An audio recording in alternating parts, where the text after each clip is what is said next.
Mechanic's silent revenge, small-town scandal, exposes dark truths of infidelity and corruption. Dave is one of the bravest, strongest characters I have ever met. He is a man of few words, and so it falls to me to tell his remarkable story. Let me tell you from the outset, I forgive you in advance if you don't believe me, but I swear on my grandmother's grave, it's true. Okay, so she isn't dead yet, but you know what I mean. I've cobbled the story together from interviews with his wife, friends, and other townsfolk. I'm John, by the way, a reporter with the Melbourne Times. You'll notice that I didn't list Dave himself as a source of information. The reason for that is that I only got him to speak to me once, and then all he said was, "My dad once told me, don't have anything to do nothing. Don't have anything to say nothing." That's all I did. I have enough material, and it is a bizarre enough material that I've decided to write a book. It will be as much about small-town dynamics as about infidelity and the actions of a remarkable man. A man of average intelligence who, when faced with the choices that the modern court system would give him, decided to fight back his own way. For fairness, I should point out that this is my interpretation. As I said, Dave doesn't talk much. My main source was the wife. She talked like a canary, mainly, I think, for my promise of a couple of grand. She needed that to help with her legal bills. A little scene setting is in order at this point. At the beginning of this story, Dave and his wife lived in an isolated city of about 205,000 people, with their 3 children, Sarah, 15, Mike, 14. Dave is a mechanic. His wife works for the biggest fish in their small pond. The man is an old-fashioned bully who owns the town's biggest car dealership. Everyone knows that the town's long-serving mayor is retiring next year, and our man is the leading contender to replace him. Leading because all the other declared candidates withdrew their interest, citing personal reasons. Like I said, he's an old-style bully. The town has its own newspaper that until very recently showed absolutely no interest in the story of Dave and his wife. What can I say? The owner of the paper drives a car with a certain dealership sticker on the back window. I, on the other hand, work for a major newspaper based in the state capital. I was bullied at school, so even if this wasn't a great story, I would have tried to get involved in Dave's fight against Goliath. Anyway, enough driveling, on with the story. Ann screamed into the pillow under her face as the man above her unloaded into her. She was glad of that pillow. It was hard enough faking the scream and the physical responses she feigned. Faking the facial expressions as well would have been a task her acting skills just weren't up to. As she struggled to breathe under Donny's relaxed weight above her, she thought it hadn't always been like that. At the beginning of their relationship, the newness and the forbidden excitement of it all had resulted in genuine pleasure. Now the familiarity of it all, the lack of romance and the guilt, robbed her of the personal relief she craved. Donny was a great lover with more than adequate equipment, but an hour spent in a seedy motel didn't help her. When she decided to start her novel 7 months ago, she dreamed that big, powerful Donny had a big, powerful dignity. But it was so close in size to her husband Dave's that she couldn't tell the difference. At first, the novelty of it all had made it differently exciting, but without the long romantic build-up late 30s women crave, the love became mechanical. That would change, she knew. Donny was going places, and she intended to be there when he arrived. There for the romantic dinners and the all-night love sessions she craved.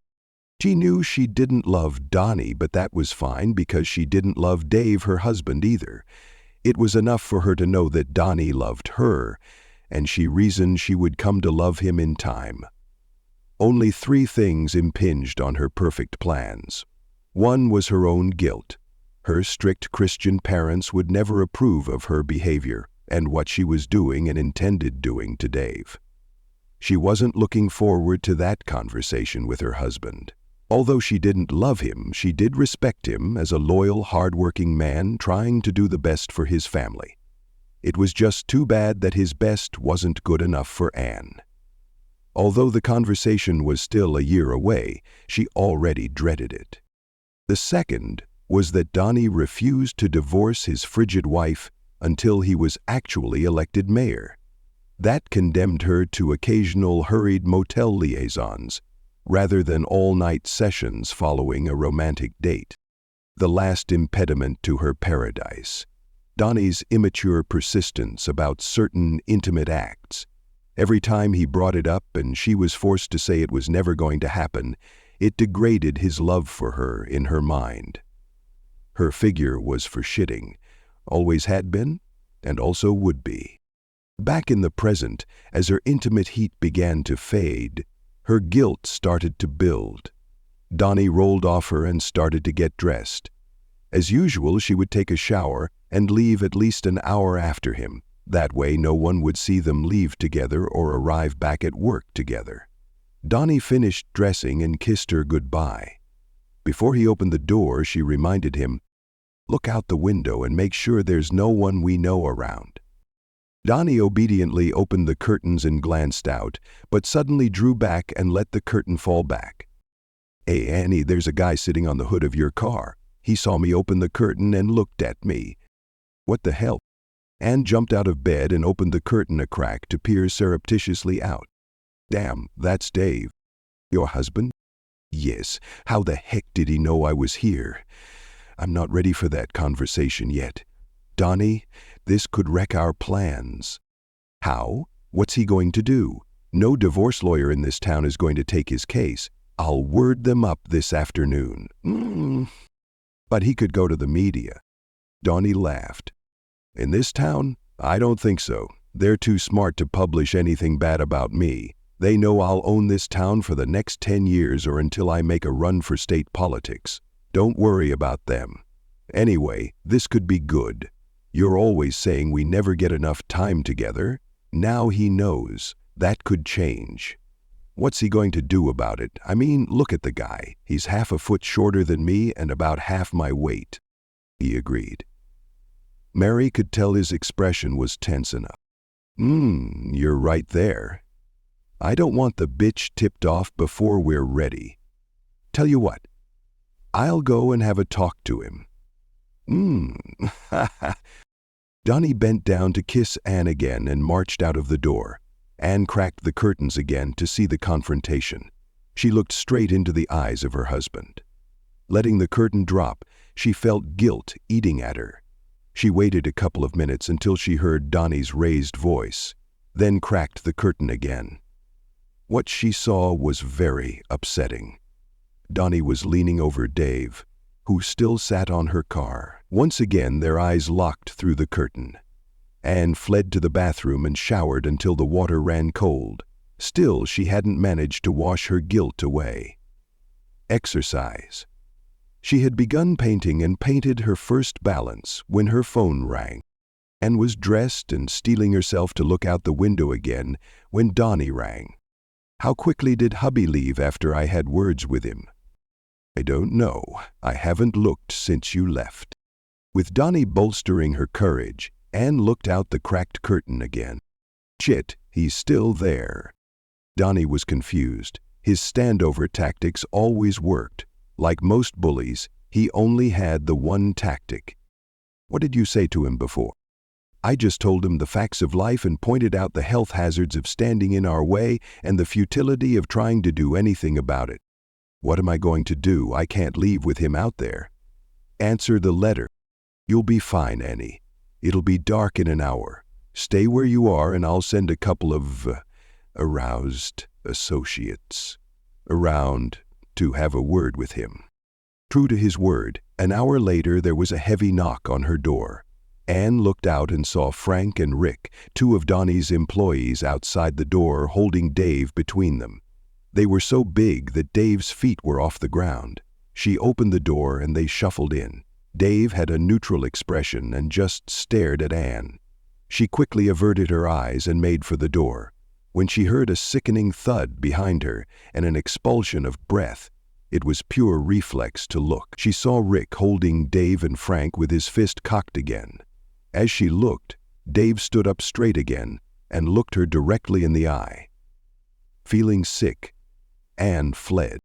She picked up some takeout on the way home to feed her family. She fielded questions on where their dad was and why he wasn't answering their phone calls. She slept extremely poorly, and there was still no sign of her husband when she left for work the next day. Donny wasn't in that day either, and she couldn't bring herself to speak to Frank or Rick. With extreme trepidation, she returned home just after her usual time to an empty house. She rang Sarah and Mike, but both cells went straight to message bank. "Annie, why didn't you tell us Dave was in the hospital?" I didn't know." Silence settled on the room. Everyone stared at Anne. Finally, her father broke it. "Oh, maybe you didn't know, but the fact that you're not rushing over there or even curious about why he's there tells me it's no surprise to you." Faced with this logic and 5 suddenly accusing stares, Anne could only slump into a chair and avert her eyes. She might as well have screamed, "Guilty!" After another minute's silence, she fled to her room. She heard her parents making dinner for her children. Her mother tried to get her to come out of the locked room, but Anne couldn't face that. Eventually, when all was silent downstairs, she ventured out. The hum of her children's conversation abruptly stopped when she entered the room. "Have you all eaten dinner?" Her children just stared silently at her. Finally, Sarah broke it. She replied, "Mom, you know how Daddy got hurt, don't you?" "I had no idea he was in the hospital," I said. Silence returned, as everyone, except maybe little Pete, accepted that the lack of a denial was as good as an admission. This time it was broken by Pete's sobs. Anne hurried over and wrapped her arms around him. "What's wrong, sweetie?" "It hurt me to see Daddy hurt so much. He's got broken ribs, a broken nose, and 2 black eyes." Anne recoiled in horror at what she'd not prevented. Mike filled the ensuing silence. "Why did you hurt Daddy, Mum? What did he do to you?" Anne's answer was pure reflex. "It didn't do anything to me," I said. Too slowly, she realized that once again she'd failed to deny being the one that hurt Dave. In her own mind, she blamed herself. She shooed the children to bed and basically drank herself unconscious. The next day, Donny refused to discuss Dave at work, but offered to discuss it at their usual motel later. Frustrated, Anne agreed. As soon as she got there, he tried to fondle her, but she snapped at him until he stopped. He just shrugged his shoulders when she asked him what instructions he'd given his 2 thugs. When she described Dave's injuries, Donny showed no interest or empathy at all. She stormed out and arrived back at the office 2 minutes before him. The tension between them for the rest of the day was obvious to everyone within 118. That night she didn't fret when her children weren't home before her. Again, her parents dropped them off, but as soon as they smelled dinner cooking, they left without a word. All the children gave monosyllabic answers to any question she asked. Whenever she entered the room they were in, conversation ceased. The next day, things were still frosty at work and very uncomfortable. At her empty home that night, she just sat at the kitchen table and pondered how to break the impasse with her children. She was so deep in thought that she hardly registered her children returning and, when no dinner was present, Sarah and Mike preparing a meal around her. She only snapped out of it when Sarah noisily put a plate in front of her. She ate alone in the kitchen while the children ate in front of the TV. She just couldn't handle those accusing stares. She shuddered to think what Dave was filling their heads with. After another cold day at work, she returned home to a bustling house. Her mother greeted her at the door. "Are you going to feed your children today?" "Of course, Mother." "Good," her mother interrupted and left the house. Anne turned to see Pete carrying a plate of cheese and biscuits up the stairs. "And you no food upstairs, you know that." "Yeah. Coffee, apparently."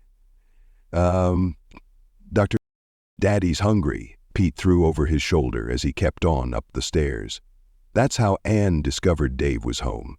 She busied herself making dinner, occasionally glancing at the stairs. It was only 13 steps, but it was a psychological chasm. At any one time, 1 or 2 of the children were upstairs. Sarah took Dave's food up. As they sat at the dining table, Pete innocently asked, "If Daddy didn't do anything to you, why did you hurt him? Why won't you talk to him?" Ann had no answer to that. When Sarah started to explain the concept of guilt to Peter, she fled, leaving a half-eaten dinner. Ann walked for several hours. When she returned, all the kids were in bed. She needed stuff from the master bedroom and bathroom, so she snuck upstairs and peered in the open door. Dave appeared to be asleep, on his side facing the doorway. The sight of his swollen face, with white strips holding his nose in place, bypassed everything and went straight to her conscience. The sound of his ragged breathing just about killed her. Ann gathered her necessities as quietly as possible and went to put them in the spare room directly across the hall. She returned to the master bedroom with the intent of whispering a request for forgiveness to the man she'd once loved, a man whose current mental and physical pain she could have prevented. As she knelt down next to the bed, she saw his eyes were open and staring at her. She fled again. That night, Ann again couldn't sleep. Through 2 walls and a corridor, she felt Dave's eyes boring into hers. When her relationship with Donny first turned serious, she knew conflict with Dave was inevitable. She had gone over and over in her head what she would say to Dave. Now that it had turned from an academic exercise to reality, it hit harder than she'd ever imagined. Ann forced Donny to talk to her the next morning and tried to get him to advance his plans to divorce his wife. He was adamant that until after the election, there would be no divorce and no admitting to an affair. If she wanted to divorce her husband now, it was up to her. He would assist her with time off and money, but essentially, she was on her own. That's when Ann first suspected that she might just be a love buddy for Donny, although she was far from convinced. The heat from the burning bridge behind her forced her to follow her chosen path. She took time off to see a lawyer and arranged to have Dave served as soon as the papers were ready. She left the service all in the hands of the lawyer. To expedite the divorce, she kept her demands reasonable, her having primary custody, but with liberal visitation rights for him and the formulated child support and alimony. She also wanted residency of the house until she was ready to move out. That should be just after the election next year. The next part of the story won't make sense unless you know the layout of the dealership that Donny owns and Ann works at. The front of the building is a huge showroom. Along the wall at the back are 4 glass-walled offices, end to end, with solid walls between them. On the far right is Donny's, then Ann's, then the 2 belonging to the admin manager and the service manager. As the offices are long and thin, there is only one place to put a desk, at the opposite end to the door, against the end wall. Because Donny's and Ann's doors are at opposite ends of their offices, this means their desks are basically together with a solid wall between them. The service center is around the back. Ann didn't see Dave walk into the dealership. She was busy tapping away at a keyboard. In he did walk, though, right up to the reception desk. He leaned on it and just stared right into Ann's window. One of the 2 receptionists recognized him. He'd coached her softball team in high school. She knew he was Ann's husband, although he'd never been there before. She tried to engage him in conversation, but he just stared neutrally at the offices. The receptionist couldn't see if it was Ann or Donny that was the target. While she kept talking, the other girl who shared the front desk went to Ann's office and told her Dave was there. Ann's head swung around. From her vantage point, there was no doubt where Dave's eyes were focused. They bored into hers, even from a distance of 12 meters. Ann quickly broke eye contact. Still, she felt his gaze on her. Without looking, she reached for the Venetian blind and control and twisted it to "He can't see me now." A minute later, she put one finger between 2 slats and peeked out. Both the girls at reception were whispering to each other conspiratorially. Dave was still staring at her window, with his now familiar neutral expression playing through the bruises and bandages. With his stare burning through the blinds, Ann picked up the phone and rang Donny. She told him to look out his window. "Ah!" she said. "Shit. What's he doing here?" "I don't know, Donny. Get rid of him. It hurts." Donny put the phone down and strode out to the reception desk. "Mr. Brown, this is a private business. I'm going to have to ask you to leave." Dave didn't acknowledge Donny in any way, shape, or form. He just kept staring. "Come on, don't make me call the police." Without taking his eyes off Ann's window, Dave reached into his pocket and handed his phone to Donny. Donny lowered his voice to a level he thought was audible only to the starer. "Companion. Safe. Low lounge. Closest. Manual. Listen, shithead. So I sleep with your wife? Get over it." The trouble was, Donny had no idea of the power of his own voice. Both girls at the desk heard his sotto voce comment clearly. In her office, again peeking through a crack in the Venetians, Ann saw both heads swing towards her. She then saw Donny stride back to his office. 2 minutes later, she heard a commotion at reception. She created another crack and looked out. What she saw horrified her. Frank and Rick had Dave by an arm each and were carrying him towards the outer doors. Dave was traveling backwards and stared at her the entire trip, out of sight. Ann thought to herself, "Serves him right. Why can't he just let me go?" Then she remembered that all her dialogues with Dave to date had been in her head. Until he'd caught her in the motel with Donny, he'd no idea that their marriage was even in trouble. With that amount of shock, it was no wonder he was at a loss for words. She wasn't totally devoid of empathy, and she genuinely felt for Dave. Ann raced to her door and exited her office. She saw Donny with a sadistic grin on his face. "No, Donny, no, not again. Let me handle it, woman." With this statement, Donny gestured with his head for Ann to return to her office. She opened the blinds again and stewed. Donny canceled his afternoon appointments and just stayed in his office. Ann noted that there was a constant stream of employees hitting reception, and many small cliques formed and dispersed. She distracted herself from wondering what that was all about. At 1 p.m., 2 policemen arrived and spoke to the receptionists. Donny must have seen them. They were invited to his office, the blinds were closed, then they left 15 minutes later. Ann was dreading going home, so before she left, she asked if she could move into the motel unit the company rented permanently, the same unit she and Donny used. She snuck home before the kids got back from school and packed a suitcase. Then she sent a text to Dave and Sarah's phone saying she wouldn't be home. At the end of the day, Donny helped her unpack in the unit. Desperate for distraction, she allowed him to sleep with her. At 6:30 p.m., her mother rang. Before she answered, she thought, typical of Dave to use her own family against her. "Where the hell are you, Ann? Why aren't you home to feed your kids?" I'm not coming home tonight. Dave can look after them." "Dave is in the hospital again. He'll be there for at least a week this time.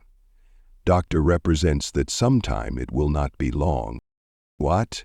I'll be home as quick as I can." Ann pushed Donny off her. "What did you do to him this time? The stubborn prick has to learn that he can't mess with me, Ann." Finally, Ann dressed quickly and sprinted home via picking up takeouts. The first thing she noted when she threw her front door open was all 3 children sobbing in the lounge, being comforted by her parents. Her mother intercepted her and led her into the kitchen. "What the hell is going on, Ann? You abandon our children while your husband is in the ICU." Ann watched her mother's nostrils flare. "Then you come home with grease for your children's main meal of the day. What is going on, Ann?" "It's none of your business, Mother. Dave and I are going through a rough spot at the moment, that's all." Billy asked questions. The 2 women stared each other down for half a minute. Her mother broke the silence first. "I note that you showed no surprise when you found out your husband is in hospital. That tells me that what the children say is true. You did have something to do with Dave ending up in the ICU." "No, Mom, I had no idea Dave was in hospital again." Silence settled over the conversation again. Again it was broken by Ann's mother. Well, what? Aren't you a little curious what your boyfriend did to your husband this time?" What boyfriend? Come on, Ann, you reek of love. Ann looked at the floor and remained silent. Well, seeing as how you are so interested, I'll tell you. This time the doctors are fairly certain he has a fractured cheekbone and possibly a fractured skull as well. They are sure that one of the ribs that were broken last time was pushed into his chest this time and punctured a lung. The ambulance driver told me they picked him up from an alley near your work. Tell me, Ann, what did the poor guy do to you to deserve this treatment? Ann couldn't answer. She was too busy sobbing. Her mother sat in silence until Ann ran upstairs to her bedroom. She noticed there was blood on the sheets of the bed she hadn't slept in for 4 days. She screamed her hurt in the pillow. She had no idea how long she stayed there, but finally there was a soft knock at the door. It was her mother. I have to take Dad home. All this stress is causing his blood pressure problems to come back. He almost fainted when he stood up just now. Okay, Mom, I'll see you out. By the time Ann got downstairs, her father was walking out the front door. He turned to give her a withering look, but didn't say anything. While she was saying goodbye, the children slipped off to bed. Ann sat and tried to think of a way out of this train wreck. The only way she could see was forwards. Breakfast the next day was silent. When she got to work, Ann discovered Donny would be gone for the day. She desperately needed reassurance that at least the future side of her plan was on track, so she texted Donny and begged him to meet her at the motel that evening. She then texted her mother and asked her to meet the kids after school and look after their dinner, as she had things to do.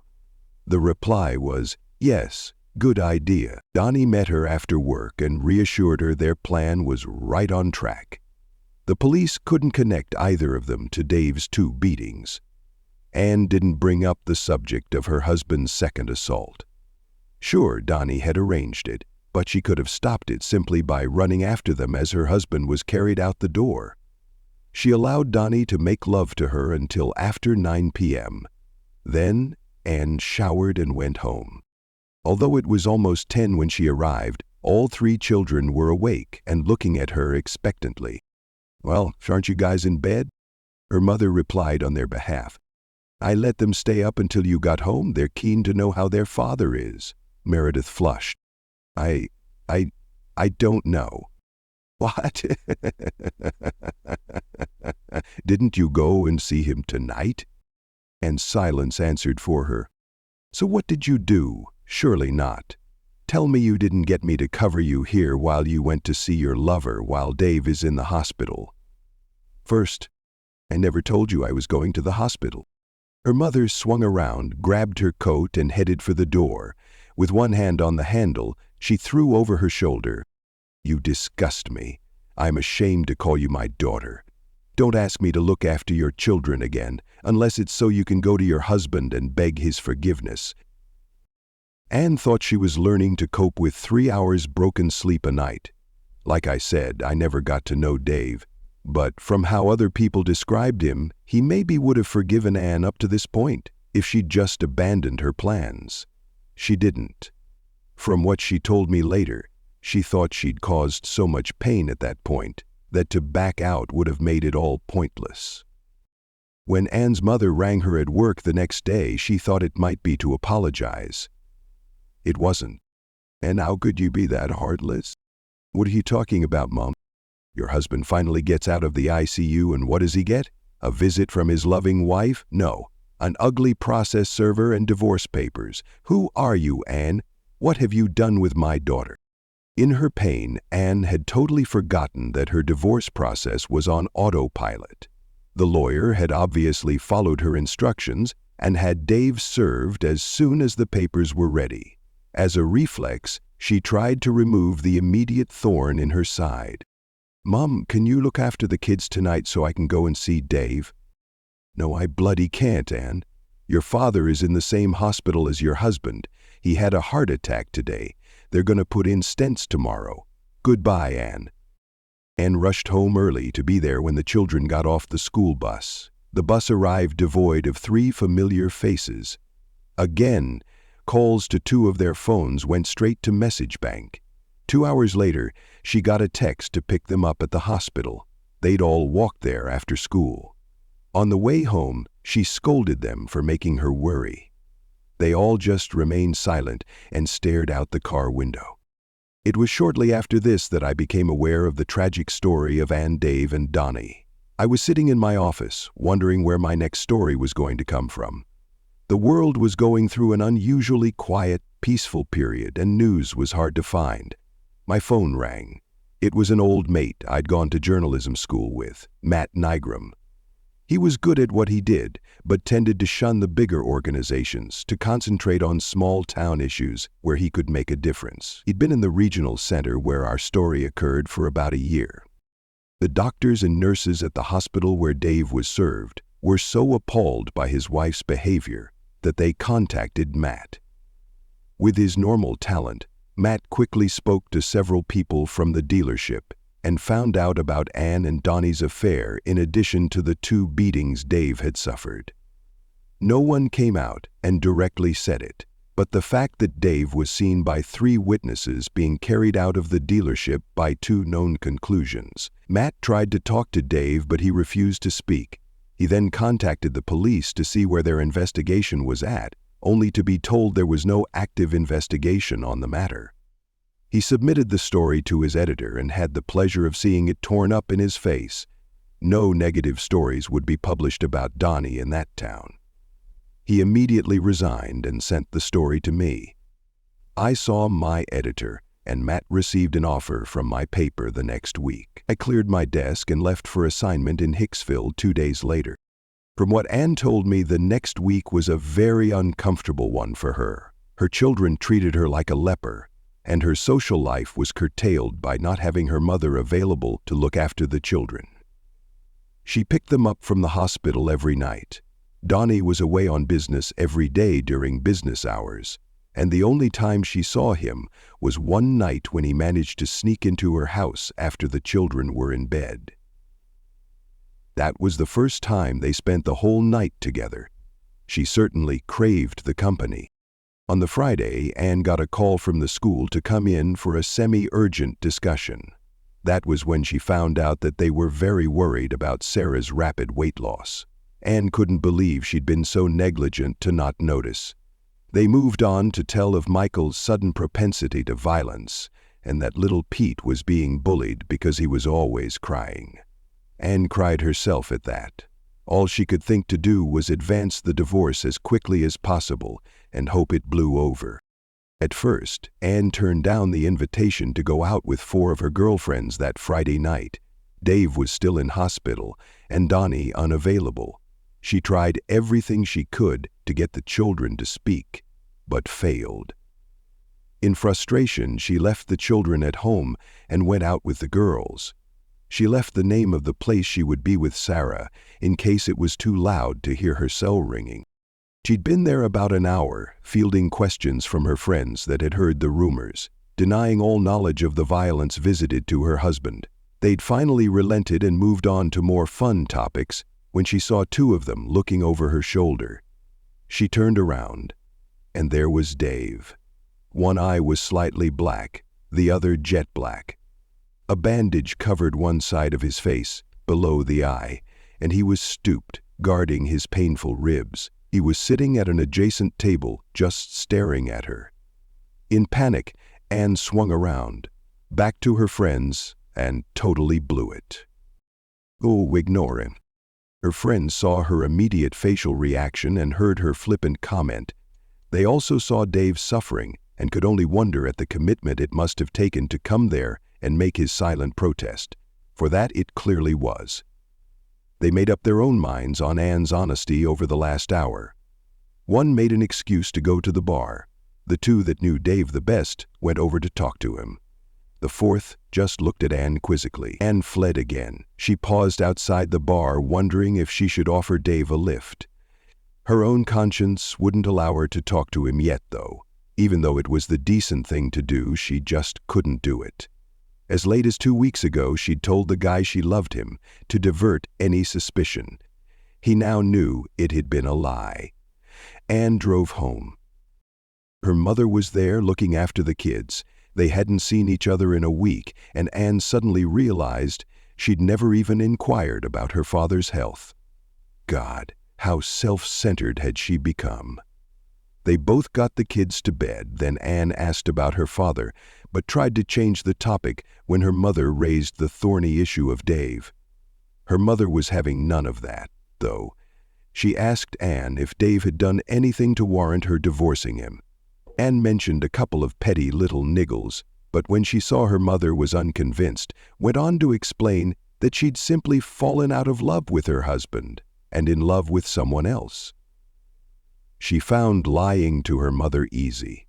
She certainly wasn't going to mention that she used Donny's attention to her as an opportunity to trade up, as it were. The older generation woman let her daughter have it on her opinions about bunking out of her marriage and children. No holds were barred. Ann sat through it uncomfortably. She vehemently denied having anything to do with Dave's 2 beatings. At the end, she didn't ask whether or not her mother had discussed with her husband if he would forgive her for the attack on their marriage. In her mind, the plan was intact. She did ask if Dave was coming home that night, and was coldly told that he was due to be released in 2 days, but had rung asking where she was earlier. She realized that Dave must have snuck out of the hospital to go to the bar earlier. Ann did a lot of thinking in the next 2 days. She decided that the decent thing to do was apologize to Dave for her infidelity, but to point out that the beatings were the result of his own immature behavior. She would demand that he spoke to the children and explain that she had nothing to do with his pain. She thought there was a reasonable chance he would go along with that, and a small chance he'd beg her to stay. One thing was for sure: any aggression on his part would result in threats of a reduced share of the marital assets in the split. Dave had other plans. On the night he was released from hospital, Ann and Donny left work early and went to the unit. With no need for secrecy, they both walked out the room together just after 6 p.m. to be greeted by a silent Dave, Sarah, Mike, and Peter, watching them from where they stood across the car park. Donny immediately strode towards them. All 3 children stepped in front of Dave. Dave said something Ann couldn't hear, then stepped in front of them protectively. Donny looked at the 3 witnesses, turned and strode away. Ann slunk to her car and drove away. Dave took the kids out for a meal and returned to his home with them just before 8. Ann heard them come in, laughing and talking. She kept washing her dinner dishes. When she'd finished, she went into the lounge, meaning to separate Dave from the kids and present her ultimatum. The 3 children stopped talking when she entered. There was no sign of Dave. When she inquired where he was, she was told that he'd taken his pain medicine and gone to bed. She tried in vain to get the kids to talk to her normally. That failed. She shooed them to bed and rang Donny for comfort. Exhausted, she decided to turn in early as well. At the top landing of the stairs, she saw the light was on in the spare room and that there was a pile of her clothes and her toiletries on the bed.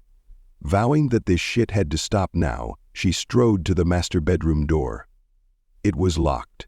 Going back downstairs, she retrieved the spare key from the kitchen. Thinking how Dave was behaving totally unlike the man she knew, she armed herself with a rolling pin for self-defense, just in case. Using the key, she opened the bedroom door. The light from the hallway revealed Dave on the bed and a form in a sleeping bag on a mattress this side of it. As she was processing the sight, the form in the bag arose to reveal Mike standing between her and Dave. Mike looked at the rolling pin, then hissed forcefully, "You will not hurt my dad again." Ann wanted to say it was all a mistake, that she wouldn't ever hurt Dave. In Mike's eyes, she saw the futility of this. Instead, she retreated weeping to her room.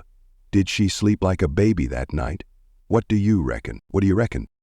Dave was still unconscious when it was time to leave the next morning. The kids took turns. 2 would be eating breakfast in the kitchen. The other would be sitting halfway up the stairs. It was so obvious that this one was a guard that it broke Ann's heart. She left, and spent the day planning a speech on how to redeem her children's trust. She returned home at her usual time. Dave and the children were talking in the lounge. She barked at the kids to go into the kitchen. They looked at Dave, who nodded. When he painfully started to rise, she ordered him to stay away. Once the three children were settled at the kitchen table, Ann stood glaring down at them, facing the door, the table between her and it. She opened her mouth to begin her prepared speech when she saw her tormentor standing just outside the doorway. That was the beginning of the awful hours that followed. Almost 2 weeks of guilt, self-loathing, frustration, and sleep deprivation caused something inside Ann to flip. The neutral expression on Dave's face was the final straw. On pure reflex, Ann destroyed the remnants of her life. With a strength she didn't know she had, she picked up the heavy glass fruit bowl in the center of the table and hurled it towards her torturer. It slipped in her hand at the last moment. That caused her aim to be off. In slow motion, she saw the bowl heading for the doorframe. Just before it struck, she looked at Dave's face.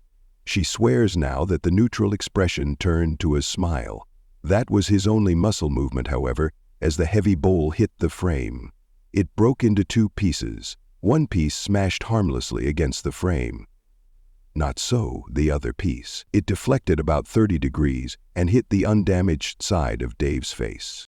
Still in slow motion, Ann watched in horror as bright crimson blood sprayed out of a deep cut before her husband sank slowly to his knees, then fell onto his side. Like a sick film projector, life sped up again. The children, initially stunned to silence, started shouting concurrently. Mike reacted first, jumped up and protectively stood over his father.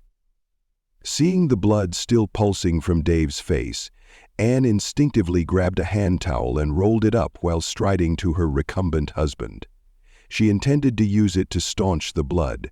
Mike raised his hands to ward her off, but she determinedly pushed him backwards. He fell hard.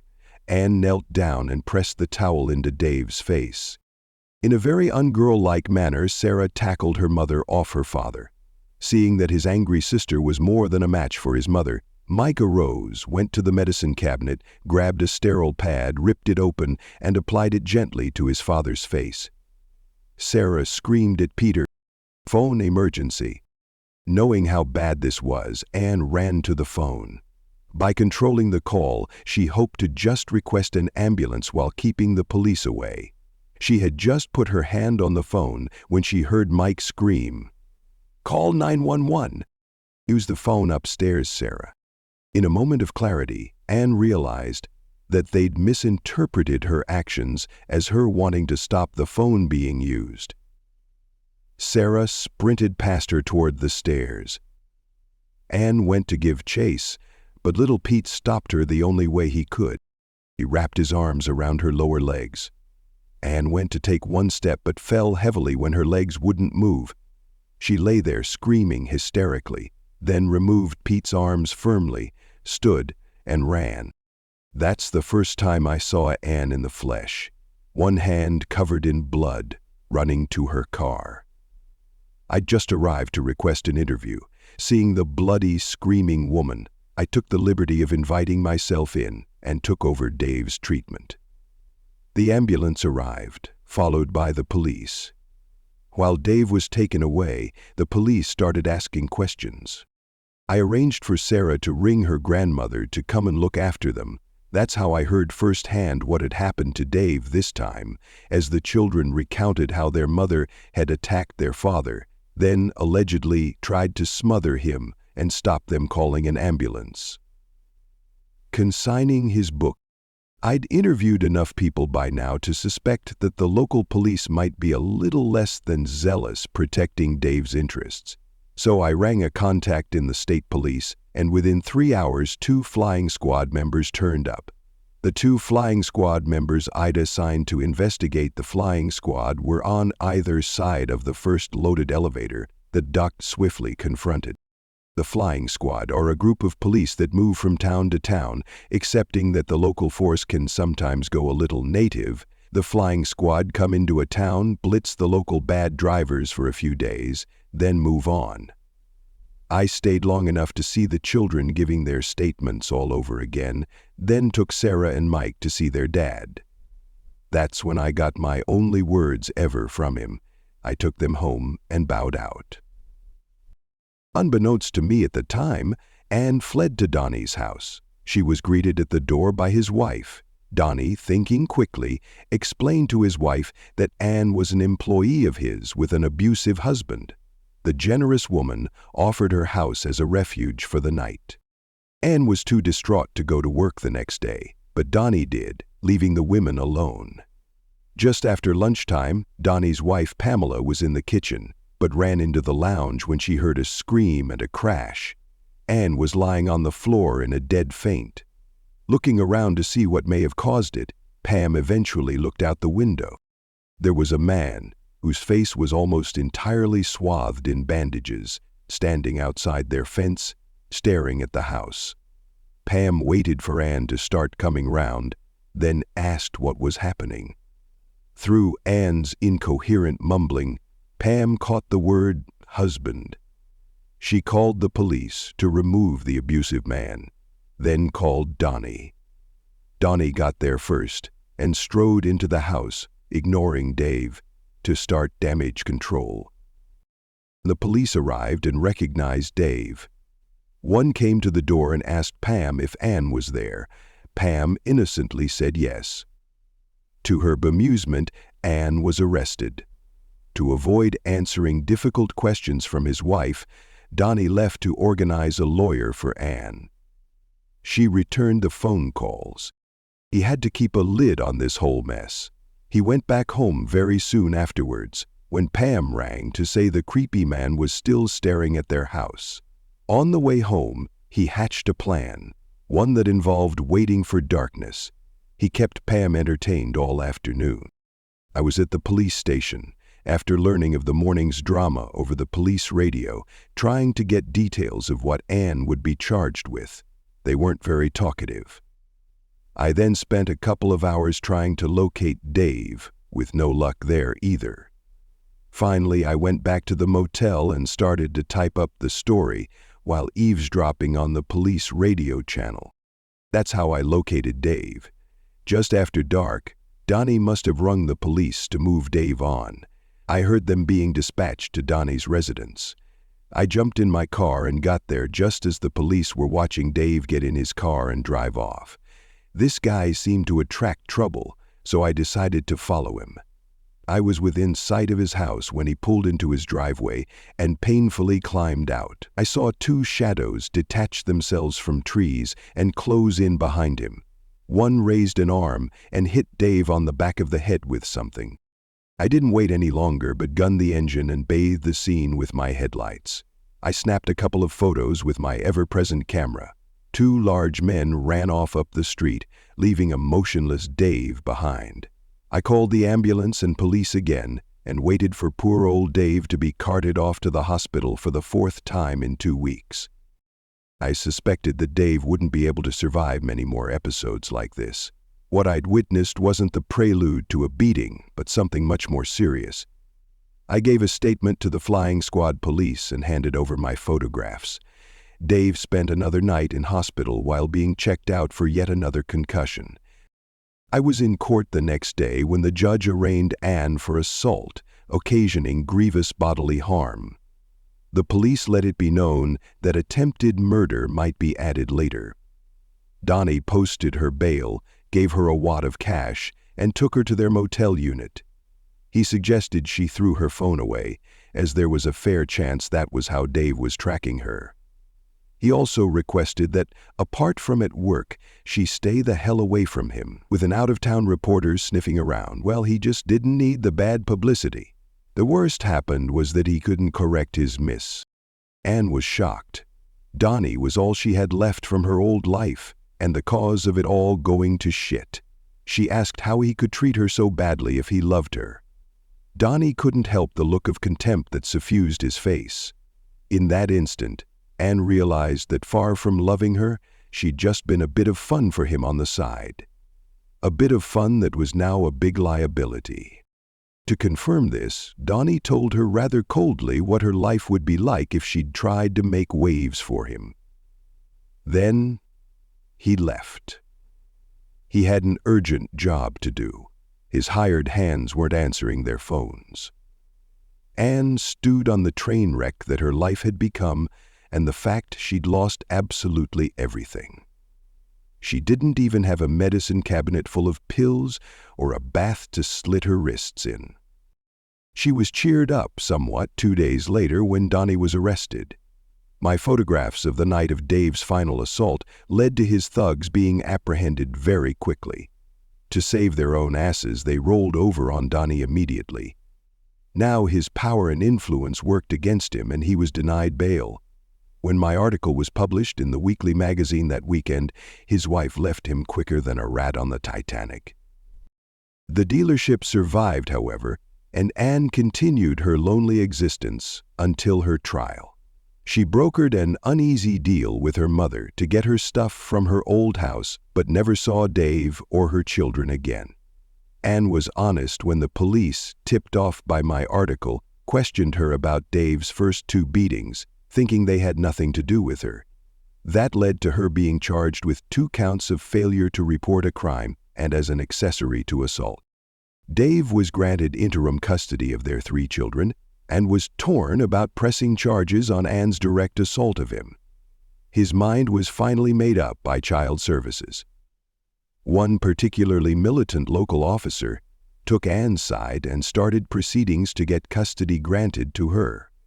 This was despite the wishes of all 3 of the children. Dave, realizing that himself having custody was in the best interests of the kids, went ahead and pressed, on the grounds of maximizing the chances of the correct result being forthcoming. When the child support worker persisted, Dave took to sitting outside her house, staring at it. Although the police moved him on, it had the desired result. Soon, neighbors reported loud arguments coming from the house. Her husband was heard to scream, "Let me get this straight. The bitch ambushes the guy, screws around on him, sits back, and does nothing when he's put in hospital twice, then tries to kill him in front of the kids, and you still take her side?" An hour after this exchange, the government worker was seen lugging suitcases to her car. The case was dropped. Ann still hadn't worked up the courage to end it all when the circuit court came to town. With the evidence so overwhelming, all 4 parties pled guilty. Frank and Rick got 3 years, Ann got 4, and Donny 8. No one was there to see Ann taken from the dock down the special stairs to the holding cells. It wasn't until this point that the full reality hit her.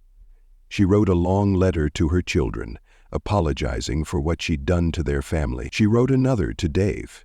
It contained no apologies, things were way too bad for that, but did beg him to look after the children. Dave became somewhat of a local celebrity and had no shortage of attention from the local available ladies. He even went out on dates when family business allowed, or when Sarah and Mike gave him no choice.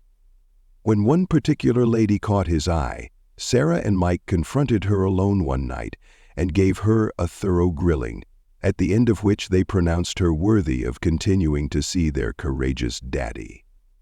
Self-oblivious David scowled at the woman, but Mike was in the mood for the jokes. Things are still going well with her, and Sarah is thinking of dropping hints to Dave about proposing. Ann screamed into her pillow.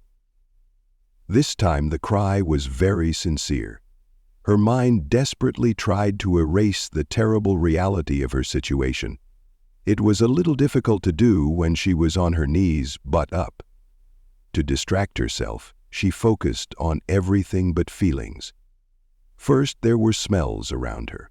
Disinfectant, the margarine her partner used as a lubricant, and yes, crap.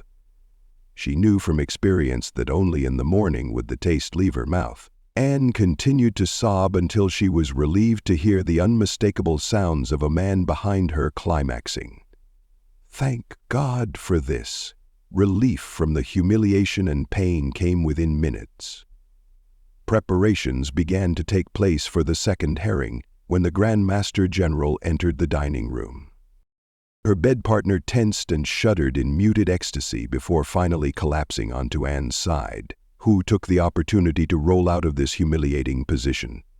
It was unwanted, unerotic, and unfortunately inevitable. Quiet snoring was heard behind Anne. She leaned forward carefully. Morning. Yes, it was her dream. This reporter was with me this morning. He promised to talk to the authorities and convey to them Anne's simple request. Give me one cell, please.